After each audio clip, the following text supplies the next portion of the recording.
Hi everyone, I just wanted to do a quick video on a Bible code that I just pulled up just a little while ago. And I thought this code was really amazing, so I wanted to share it with you. I actually had another video planned for today, and I had a bunch of tabs up here for the past 2 or 3 days with some other information that I wanted to share, but eventually everything just crashed and I had to shut down the computer and I lost all those tabs.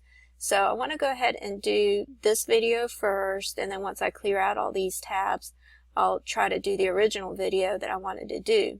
But I thought this was a really interesting Bible code that I just pulled up just earlier this morning, and I wanted to go ahead and share it with you. And I just want to thank Steve Cause for sending me this video. It's a video by Gregory Mannarino.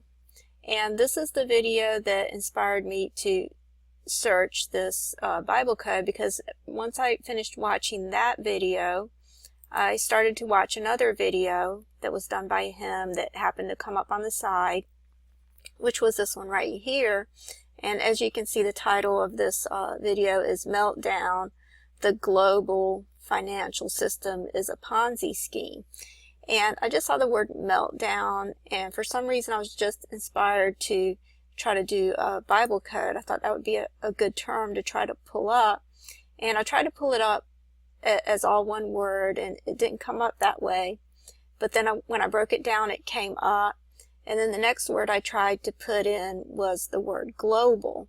And what came up was really amazing, and that's what I want to share with you. So this is a very scaled down Bible code. I tried to put in some other terms and I couldn't really get anything else to come up, but I think this is really fascinating and amazing enough as it is. So I just want to share with you what comes up with just these 3 words: melt, down, and global. And as you can see, it comes up in Zechariah 14 verses 13 through 16. And you see right in here, you see the mention of gold and silver and apparel in great abundance. And in the original video, it talks here about gold and silver and the stock and bond market.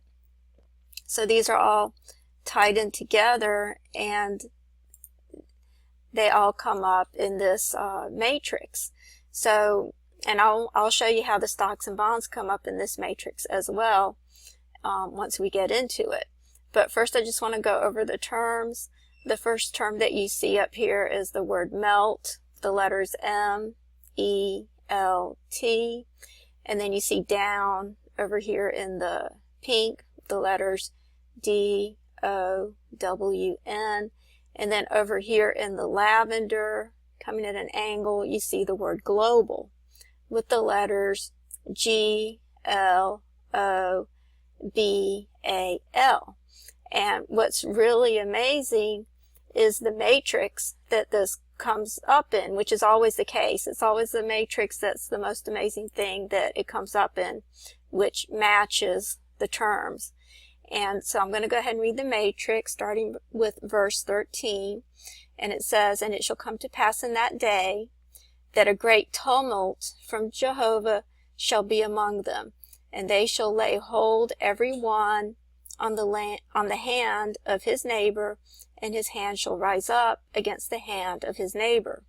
And Judah also shall fight at Jerusalem, and the wealth of all the nations round about shall be gathered together, gold, silver, and apparel in great abundance. And so shall the plague of the horse, of the mule, of the camel, and of the ass, and of all the beasts that shall be in those camps, as that plague. And it shall come to pass that every one that is left of all the nations that came against Jerusalem shall go up from year to year to worship the King, Jehovah of hosts, and to keep the Feast of Tabernacles." Now, what's really important is these 2 verses right here.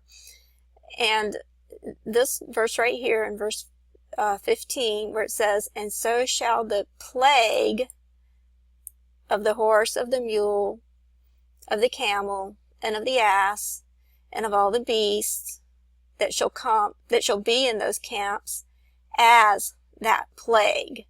And so I want to go over this word plague. When you look at it in the Hebrew,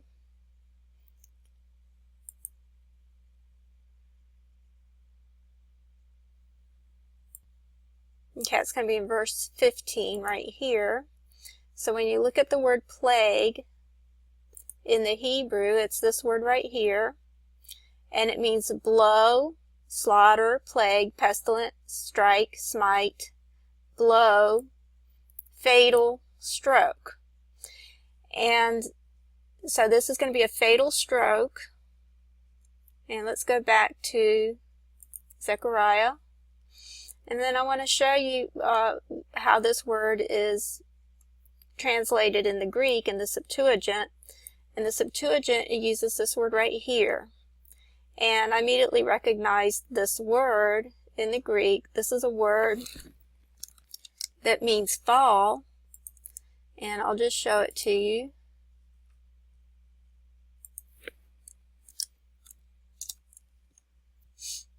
As you can see here, it means fall. That's a short definition. And this is the extended definition. So it basically means to fall, but this word is the base word for the root word for the word meaning poor, because that's the first word that I thought about. Because as I've mentioned, I happen to know Greek, and just seeing this word, it sounds like the word poor or poverty.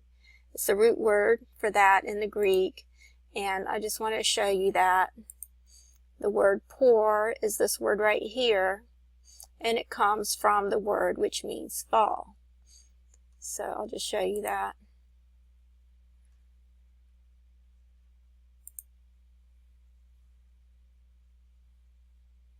Okay, it comes from this word right here, pipto, which means fall.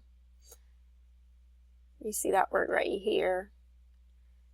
Descend from a higher place to a lower, metaphorically, fall under judgment, to fall down. Okay, so it's a word that means fall. And this word fall is the root word for the word poor or poverty.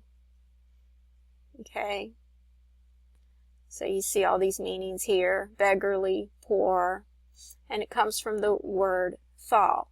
So in the Greek, it's saying this shall be the fall of the horse, of the mule, of the camel, and of the ass, and of all the beasts that shall be in these tents, as this plague, as this fall.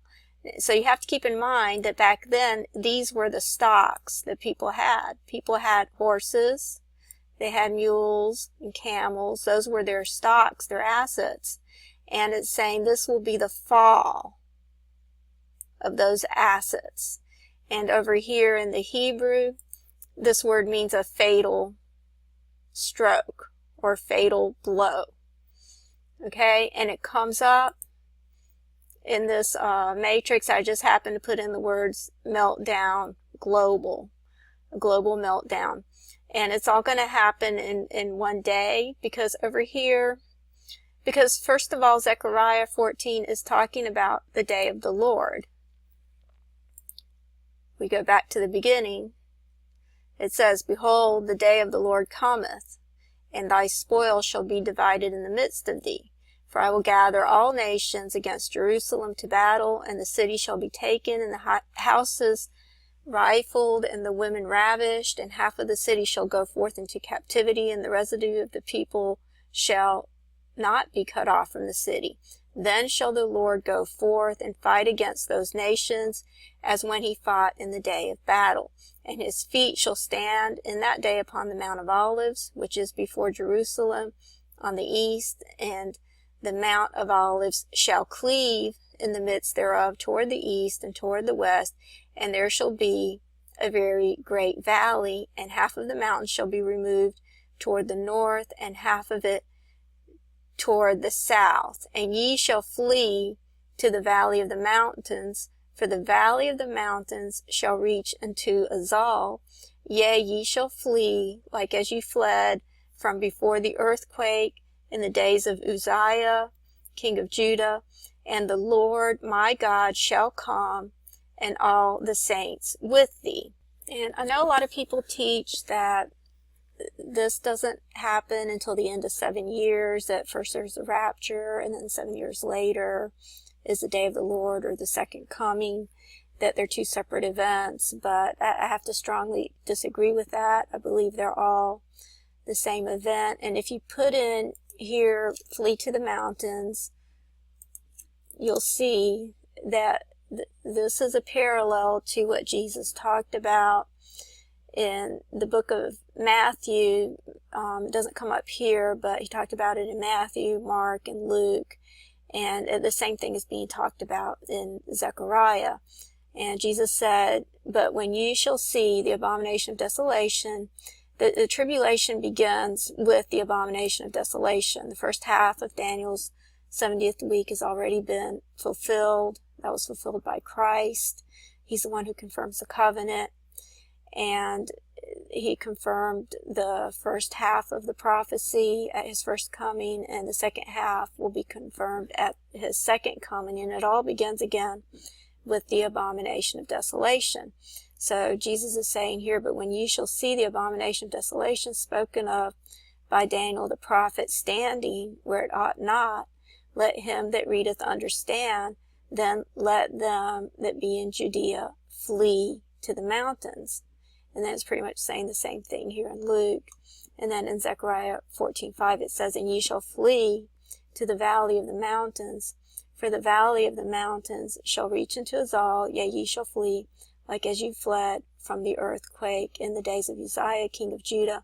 And the Lord my God shall come, and all the saints with thee.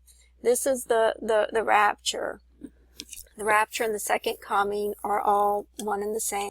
And if you look at this verse over here in Hebrews 9:28, it says, so Christ was once offered to bear the sins of many, and unto them that look for him shall he appear the second time without sin unto salvation. So when Jesus comes the second time, it will be unto salvation. That's when we're saved, those of us who look for him. He shall appear the second time without sin unto salvation. So there's no mention of a third time. The second time is the rapture. The second time is the second coming. And that's when Jesus comes to those who look for him unto salvation. So there's only one second coming. It's all one event. It all happens at the same time. And I could elaborate on that perhaps in another video, but just want to get back to the Bible code real quick. And I just want to mention a few more things. And I just want to mention over here where it has the word down. You see the word fall right here. And the word plague in the Greek is the word fall. You see it again here. You see the fall of the nations. It actually says of all the nations. But when you do the abacus effect, it's talking about the fall of the nations. And then it's talking about the year to worship the king, which the day of the Lord is also a year. Over here in Isaiah 61:2, it says to proclaim the acceptable year of the Lord and the day of vengeance of our God, to comfort all that mourn. So it's a year and a day. So you see the word year coming up, the year to worship the king coming up in this table. And then you see the mention of the Feast of Tabernacles. And the Jewish boy Natan had his vision on the Feast of Tabernacles on Sukkot, last Sukkot. So it's been almost a year. On Sukkot it'll be a year from when he had his vision. And everything that I've learned about Zechariah 14 confirms Natan's vision. That's something I've been wanting to talk about in a video. but it'll have to be in another video because I'm about out of time. So I just want to thank you all for listening to this video, and God bless you all.